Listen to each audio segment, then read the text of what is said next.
Firewalk are the studio behind Concord, and as of right now, Firewalk is actually dead. But that's not the full story today. Sony's live service strategy overall is evolving. Marathon has just had a big reveal in the form of a talking head video that had no gameplay, even though they said the next time we would hear about Marathon it would be with gameplay.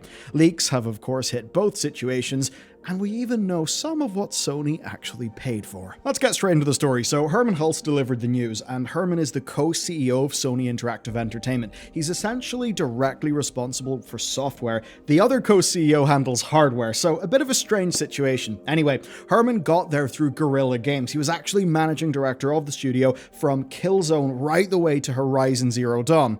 Then he led PlayStation Worldwide Studios, and when Jim Ryan left, he became CEO handling games. And here's the email that we sent. Now, it's an internal email, but I think they knew it was going to leak, so they just posted it publicly on their site. In it, he announces the closure of Neon Koi and Firewalk Studios. Of course, Firewalk we know, Neon a bit less so, and digging into them, it's weird. They started in 2020. They were acquired during a time where Sony had quite a high interest in mobile games, but so far, they've not actually released anything. They had an action game, but it was too far off and basically wasn't enough in line with Sony's usual MO. So, that seems a little bit experimental, like the money was way too far off. That's dead. As for Concord, he basically said they spent considerable time exploring options, but they've decided to cancel Concord and close down the studio. He basically acknowledges that the game didn't land with players, but the key bit is this.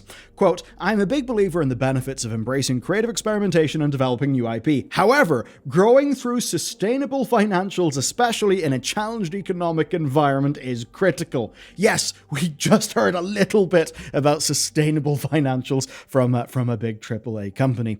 Of course, this is interesting in the context of Sony, and it's again where I draw your attention back to the Insomniac leaks, where we found out that Spider-Man 2 cost, I believe, just off the top of my head, $320 million. So yes, almost as if throwing countless millions into a saturated market is not the play. Now, Sony say they want to place impacted staff in other teams, but obviously not everybody, and so far we know that 210 jobs are gone in total, and that 172 of those are at Firewalk. Now, for the people who remain, I think there are two obvious live game targets. The first is, of course, Guerrilla. They're currently working on a Horizon multiplayer project. And the second is Bungie. Bungie, who, yes, have got Destiny going on, but they've also got Marathon. And on Marathon, they've had a truly bizarre release. One that I could only get through with a sip from today's sponsor. I've used them since 2018. They're pretty much one of my dream brands to work with, and right now I'm using Huel daily. Yeah, it's Huel. Huel basically just makes my life easier by removing decision points and making the healthy option the easy one. And with my code Bellular News, you get 15% off. These days my mornings are starting off with Huel Black Edition. It's their high protein version. It's been my go-to, especially in the salted caramel and caramel swirl, by the way. Now, making this is so easy. 2 scoops, cold water, quick shake, and basically that's it, done. These days I'm focusing on my health a good bit more, and I'm not always going to have like a perfect meal prepped, exactly the macros that I want thing ready to go. And that means that all too often you end up with the ham and cheese croissant from Cafe Nero, which is, saturated fat, processed meat, high glycemic index. A great way to set yourself up for a midday crash. Huel's the opposite of that. Low carb, 40 grams of protein, plenty of fiber, gluten-free, vegan, stevia sweetened as well, which matters to me. It's low glycemic index, which means you're not going to get that blood sugar spike that then crashes your energy levels when it comes back down, like you get with a toast or a cereal. And overall, I have Huel 4 to 6 times a week, and it's just helped me stick to a good routine that's actually brought me down now 14 pounds in the last 5 weeks, and that's all with it being nutritionally complete. Loads of minerals, loads of vitamins, basically your base is being covered. And I save a hell of a lot of money too. In the UK, I'm paying £1.68 a meal on Black Edition, and I think it's $2.50 in the US, which is just insane. And it means that whenever I'm about to head to the shop and make a mistake, well, I know that the good choice is literally in my kitchen, ready to go. And that just makes it easy to stay on the path. So, code Bellular News gets you 15% off your first order. You can find the link down below, and your first order will also come with a free shaker. Their shakers are flipping awesome, and a tea. So it's called Bellular News. Check them out. Marathon is an absolutely bizarre game. They announced it in May 2023, and of course it is basically them bringing back the Marathon franchise, which is what Bungie did before Halo. If you want to see lots of really good Marathon content, Mandalore Gaming's videos on it are fantastic. Anyway, when they announced the game in May 23, they ended by saying, quote, "Now we're going to go dark and focus on the game. And when we come back, we will have gameplay to show. So it's weird that they're back, but didn't show any gameplay. What we got was a talking head video from the director Joe Ziegler, and here's what you need to know about that. It's 100% focused on being an extraction shooter that is all about the thrill of being hunted by players and NPCs. It does have hero shooter elements, but those heroes are more platforms for your customization via weapons, stat boosts, and utility items. And he also talked up the thief and the stealth classes, which look kind of cool. They've got cool concept art, but no gameplay. And that was basically it. There was lots of promises to come in 2025, but it was just a talking head video. It was quite weird. It went directly against what they actually planned to do, which makes us think, why would you even do that? I think the answer is actually kind of simple. The last 18 months have been, to say the least, a little dramatic for Bungie. They've had multiple rounds of layoffs, and that's even in the face of the final shape surpassing its critical expectations. You would think that would be them properly turning things around, but when you look at the player numbers, you see retention actually looks kind of weak, even as compared to Lightfall. So that's a little concerning and probably explains why they've already announced yet another rework of their live service content cadence for the game. That's all a little bit confidence shaking, and in this case with Marathon, I think they know that people are just worried. This is almost them saying, hey, we are working on it. We at least have things to say.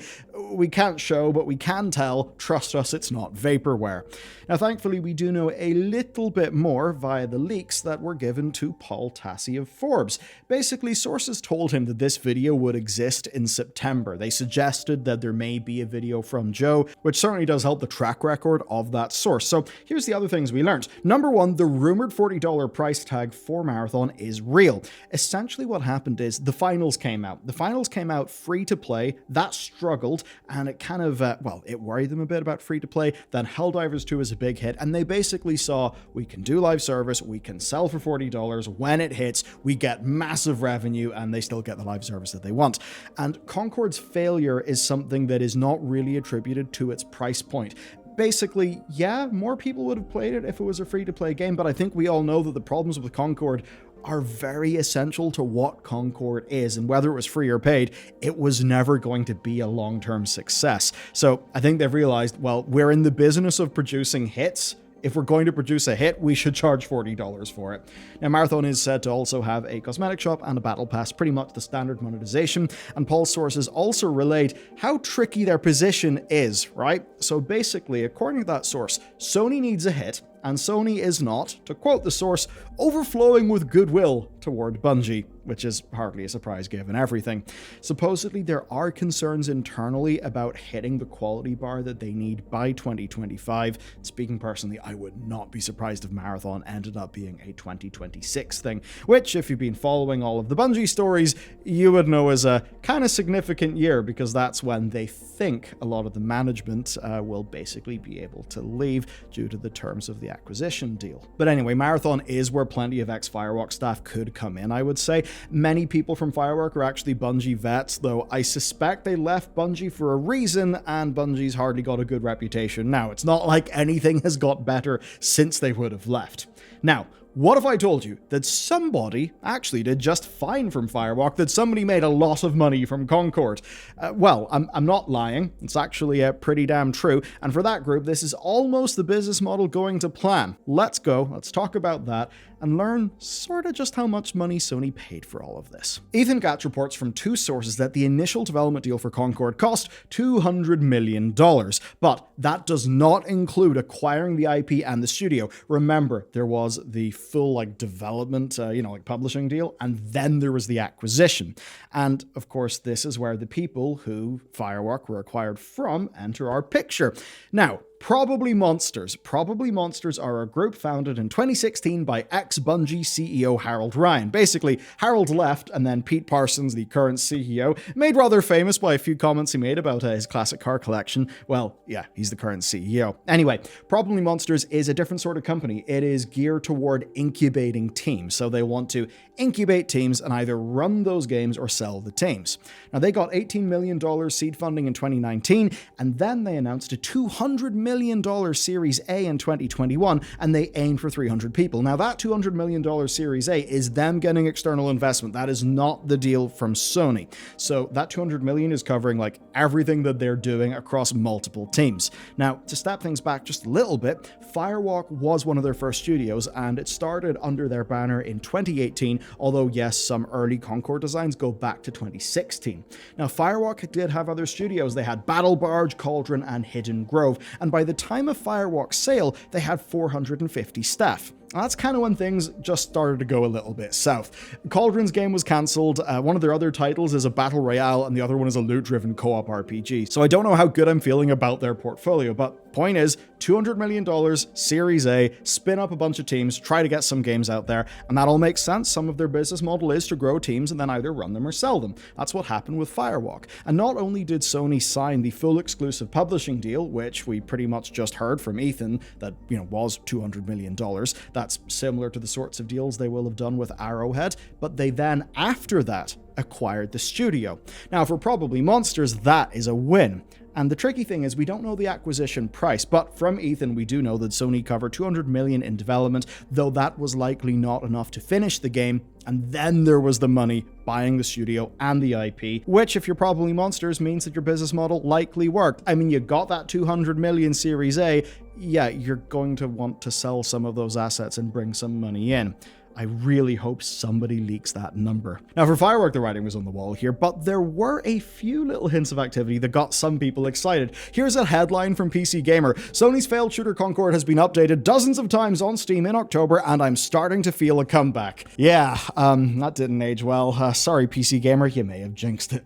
Now, reports basically suggest that many people within Firewalk wanted to get co-development with other Sony projects, though we also know that Ryan Ellis, the game director, basically took on blame to try and shield the team. He stepped down from his role but said he would remain to support people.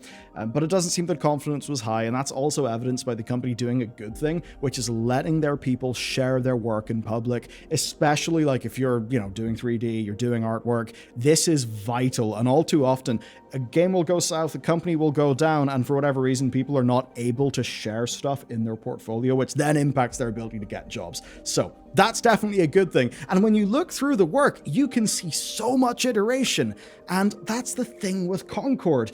It was full of good ingredients and good work, but they did not translate to a final product, especially with some problems like the character designs. But it certainly is fun looking at the concept art, even them trying to work out how does a paid-for portable toilet work in our world. You may think that's stupid, but well, when developers actually go to that effort to get all of the details locked in, it does actually show. Just obviously not here. And it does sting how we see some excellent early concept work that then just kind of got smoothed into the Sony premium photoreal look that was trying to sell this game. So what we can tell is that Sony's losses in the project are absolutely staggering. We know it's over $200 million for core development. Then there's the cost of the IP. Then there's the cost of the studio. The IP is worthless. The studio's been shut down, and all sales for this game were refunded, even though analysts think it shifted 25,000 copies. So this truly is going to zero in a way that very rarely happens at this scale in the industry. We do also have this closing post where they reflected on the good and disclosed that they were only a very small team for the first few years, and that production on Concord only started in full 2022. And that absolutely confirms that Probably Monsters paid very much for the cheap bit at the start. Meaning that, yeah, Sony paid for all of the expensive things. Now, $200 million is, of course, chump change in the industry of gaming. And if you want to be truly desensitized to what money even is, check out this next on Star Citizen. And while you're doing that, open a fresh tab, check out Huel. They're awesome. I literally use them every day.